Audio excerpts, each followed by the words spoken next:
ये पहेली तो आप लोगों ने बहुत बार सुनी होगी कि आसमान खा गया या फिर ज़मीन निगल गई, लेकिन अगर मैं आपको बोलूं कि रियल वर्ल्ड के अंदर भी ये एग्जिस्ट करती है तो आप शॉक होगे ना भैया। तो आज की इस डॉक्यूमेंट्री के अंदर हम लोग बरमूडा ट्रायंगल के बारे में बात करने वाले हैं। वीडियो को पूरा देखना, हाँ वीडियो को ज़रा भी स्किप मत करना, लाइक शेयर कमेंट करना मत भूलना। स्टार्ट। लेकिन अगर आप यकीन करोगे कि अर्थ पर एक रियल वर्ल्ड के अंदर एक ऐसी भी जगह जहाँ पे लोगों ने क्लेम किया कि ये ऐसा होता है, ये जगह नॉर्थ अटलांटिक ओशन के वेस्ट में मौजूद है।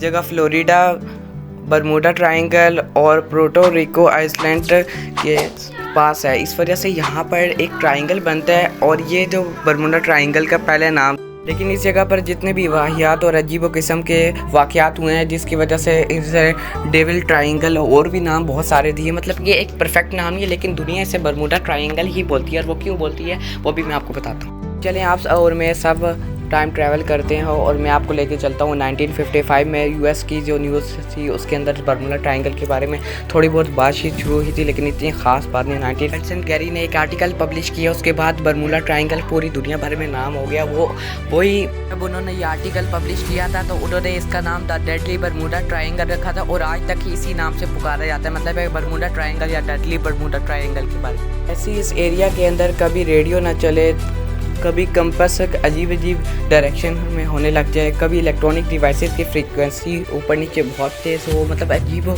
इसके साथ आसमान से प्लेन और समुद्र से शिप भी गायब होने लग गई। इसके बाद अलग अलग लोगों ने बातें करने लग गई, बाद लोगों ने अपनी अपनी कहानियां बनाने लगे। नंबर 1 पे लोग बोलने लगे कि बरमूडा ट्रायंगल के एरिया के अंदर यहाँ पे सी मॉन्स्टर है जो कि सारी चीज़ों को खा जाता है। यहाँ पे बहुत सी अलग अलग मिथ बनने लगी। कुछ लोग बोलने लगे कि एलियंस है। अब ये तो हैरानी की बात ये थी कि बरमूडा ट्रायंगल के आसपास है शिप और एरोप्लेन वगैरह इस तरह गायब हो रहे थे जैसे एक चूंटी का तेंगा जैसे समुद्र के अंदर गायब हो जाता है। बहुत कुछ भी उनका मिल रहा ही नहीं था। ये सोचने वाली बात थी। अगर आप बरमूडा ट्रायंगल के बारे में इंटरनेट पे सर्च करोगे तो आपको रियलाइज़ होगा कि इंटरनेट पर बरमूडा ट्रायंगल से भरा पड़ा हुआ है, क्योंकि आज तक टाइटैनिक के ऊपर इतनी मूवीज़, डॉक्यूमेंट्रीज, आर्टिकल्स नहीं लिखे हुए जितना बरमूडा ट्रायंगल के। 1988 में इंग्लैंड से एक शिप निकला जिनका नाम था एलन ऑस्टन, और वो निकला उस उसके कमांडर का नाम था, उसका नाम कैप्टन ग्रिफिन था। उस शिप का जो कैप्टन होता है वो उस दिन अनप्लान्ड एक शॉर्टकट लेता है न्यूयॉर्क पहुंचने के लिए। वो बरमूडा ट्रायंगल के आसपास से जा रहा है। वो देखते हैं कि दूर दराज एक कश्ती नज़र आ रही है जिसके ऊपर कोई इंसान नाम की कोई चीज़ नहीं है, कोई भी परिंदा नहीं है, बट वो ऐसे डूब रही है। वो देख रहे होते हैं कि वो कभी पानी में गायब हो जाती है और कभी नज़र आ रही होती है। वो बहुत ज़्यादा हैरान हो जाते हैं, मतलब कि आप शॉक हो जाओगे, कभी वो नज़र आ रही है और कभी गायब हो गई है। वो बरमूडा ट्रायंगल के बिल्कुल पास थी, लेकिन वो उन्हें नज़र आ रहा था। जब वो अपने क्रू मेंबर को उससे शिप पर भेजते हैं तो वो हैरान हो जाते हैं। वहाँ पे कोई भी कैप्टन नाम की चीज़ नहीं होती, क्रू मेंबर कोई भी इतनी बड़ी बोट पर नहीं होता। और हैरानी की बात ये होती है कि वहाँ पर जो भी चीज़ें होती हैं, मतलब कि पूरी शिप में बिल्कुल एग्जैक्ट सही पड़ी होती हैं और कोई भी नहीं होता, ना ही कोई पर्सन होता है। टन के जो शिप के क्रू मेंबर्स होते हैं जो कि उस शिप को चेक करने के होते हैं, वो वापस आते हैं तो अपनी शिप के ऊपर तो बहुत ज़्यादा तूफान आ जाता है बहुत बड़ा, जिसकी वजह से वो उनके जो कैप्टन होते हैं वो न्यूयॉर्क की तरफ रास्ता कर लेते हैं इख्तियार, क्योंकि बहुत बड़ा तूफान आ जाता है। लेकिन वो देखते हैं कि वो जो छोटी सी बोट है, कैप्टन ग्रिफिन देखते हैं कि वो बार बार कभी तूफान के दरमियान कभी गायब हो रही है, कभी आ रही है और फिर आ जाती है, गायब होती और आ जाती। वो हैरान हो जाते हैं। उसके बाद कैप्टन उस शिप को इग्नोर करते हुए न्यूयॉर्क पहुंच जाते हैं। इसके बाद एक और शिप होती है जो कि 1872 7 नवंबर को उससे निकलना होता है और इस शिप को न्यूयॉर्क से इटली की तरफ रवाना होना होता है और ये अपनी मंजिल और डेस्टिनेशन की तरफ जारी होती है। एंड देन उसके बाद ये शिप अपनी नॉर्मल रूटीन की तरफ अपने सफ़र और अपनी डेस्टिनेशन की तरफ जारी रखती है। और जैसे ये बरमूडा ट्रायंगल के पास आते हैं तो ये शिप गायब हो जाती है और उसके बाद ये शिप इसके बाद तकरीबन 1 महीने के बाद यही शिप बरमूडा ट्रायंगल के आसपास तैरती हुई 4 दिसंबर 1872 को नज़र आती है। जब क्रू मेंबर्स जाते हैं बाकी शिप्स के तो यहाँ पे इंसान नाम की कोई चीज़ नहीं होती और सारी चीज़ें अपनी एक चीज़ पे पड़ी होती हैं डेली रूटीन की तरह, मतलब कि वहाँ पे ऐसे लग रहा था कि इंसान गायब हो गए और शिप बिल्कुल वैसे की वैसी थी। तो ये बहुत बड़ी एक कन्फ्यूजन थी और ये बहुत ज़्यादा फेमस हुई। इसके बाद पूरी दुनिया भर में बरमूडा ट्रायंगल आग की तरह भाई फैल गया और लोगों ने कहा, कुछ ने कहा एलियंस हैं, कुछ ने कहा सी मॉन्स्टर्स हैं, बहुत बड़ी बड़ी मिथ हैं। अगर मैं आपको बताऊं तो साल लग जाएंगे। 5 दिसंबर 1945 को 5 फाइटर क्राफ्ट का एक ग्रुप होता है जो कॉम्बैट और नेविगेशन की ट्रेनिंग के लिए होता है। और ये 5 एयरक्राफ्ट फ्लोरिडा से आ रहे होते हैं और इनका नाम रखा जाता है फाइट 19 और इसका कैप्टन चार्ल्स होता है। और प्लान ये होता है कि ये फ्लोरिडा से उड़ेंगे और चिकन रॉक नाम की एक जगह होती है, वहाँ पे बॉम्बिंग करेंगे और ये एक ग्रैंड बम्बा एक ट्रायंगल बना के ये वापस आ जाएंगे। एक ट्रेनिंग है फाइटर क्राफ्ट की, एक नॉर्मल सी रूटीन होती है। और जब ये स्टार्ट कर रहे होते हैं तो इन्होंने मौसम वगैरह सारा नेविगेशन और वेदर सिस्टम देखा होता है, सब कुछ क्लियर होता है। और जैसे ही इन 5 फाइटर क्राफ्ट का जो कॉम्बैट होता है वो जब बरमुडा ट्रायंगल के आसपास आता है तो सिर्फ 2 घंटों के दरमियान ही बहुत शदीद तूफ़ान अचानक से आ जाता है। और उसके बाद ये लोग का जो राब्ता होता है अपनी टीम से, वो इनका राब्ता नहीं हो पा रहा होता है। और ये अपने कंपास निकालते हैं कैप्टन, और ये पहले कंपास निकालते हैं। हर वक्त इनकी आदत होती थी ये निकालने की। ये मैं अपने से नहीं बोल रहा, ये जो पूरे आर्टिकल्स लिखे हुए हैं, अपने से शार्पर नहीं मारा। और इसके बाद इनका पहला कंपास ये निकालते हैं तो वो चल रहा ही नहीं होता, अनएक्सपेक्टेड एरर आने लग जाते हैं, उसकी सुइयाँ हिलने लग जाती हैं। और इसके बाद ये दूसरा निकालते हैं तो फिर भी यही होता है।